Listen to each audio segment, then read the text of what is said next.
In this session, we're going to be talking about the various colour controls that we have on the console. First things first, we need to turn our lights on so that we can see them on stage. We can do this by going and simply pushing up the faders of the lights we need. Doing that will also select the fixtures. And that's important, because that means the console now knows which lights we want to control. Selection happens automatically by pushing up the faders, but you can also change the selection by deselecting or reselecting lights using the channel buttons under the faders. If I go to colour, I have some auto palettes available. You can go and hit the automatically create colour palettes button to create these. Once they're created, you can then jump in and use these quick, easy default colours on your lights. If you see colour palettes in here that are greyed out, that means they are for different fixtures in your show file that aren't currently selected.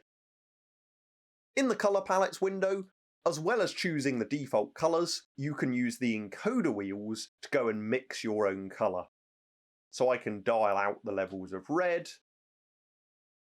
and I could increase the levels of blue, for example. These particular lights have 6 colour controls, or colour parameters. To access the additional colours, tap the Colour tab again, and that will page you through to access your other colour controls. As well as the palettes, the auto palettes here, and the encoder wheels, we can also use the colour picker. In the colour picker, you can go in on screen and pick whichever colour you would like to. Also in here, this is a multi-touch screen. Have a play with going in and pinching and zooming onto that screen, and watch the colours fan across your lights. Running down the left-hand side of this touchscreen, you can go and press one of the plus symbols and load an image in from your USB stick.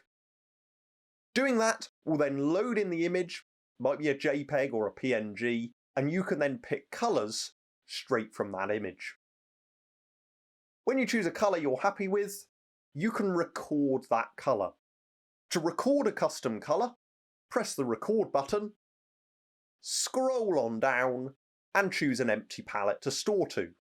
And that's now recorded in with a preview of the colour. To name that colour, press and hold Setup and tap it, and you can give it a custom name.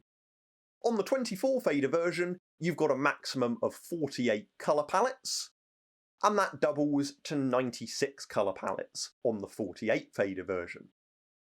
So that's the colour picker, and that also includes our image picker options. The next method of colour mixing we've got is mood boards by Lee Filters. Lee Filters have grouped some of their gel colours into moods so that you can very quickly find some colours to apply to your lights.